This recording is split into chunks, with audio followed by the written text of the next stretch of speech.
this is Alisha. Today's class use of no, not, never, none, but, etc. So example, I have no friends. So have has had এর আগে no use করতে হয়, তার আগে কখনো article use করবে না।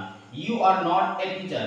Am is আর was were shall be will be বা principal verb and absolute verb হিসেবে যদি বসে তাহলে not ইউজ করবে। Then the old man has not a single tooth. একটাও যদি বোঝায় তাহলে not a single tooth ব্যবহার করবে। Has Ria any marks?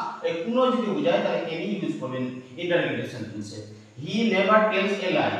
এই never যদি কখনো বোঝায় তাহলে never tells বা told a lie. Then none but a fool can act thus. এই none butটাকে নেগেটিভ সেন্সে ইউজ করেছি, এটাকে only a fool can act thus positive sense. I cannot but talk. এই বাটটা আমি এখানে প্রিপোজিশন হিসেবে ইউজ করেছি। এই বাটটাকে জায়গায় যদি হেল্প ইউজ করি, এই হেল্প, তাহলে হেল্প টকিং হয়ে যাবে, টকিং। এটাই হচ্ছে rules. So if you like my class please subscribe my channel sound English academy. Thank you.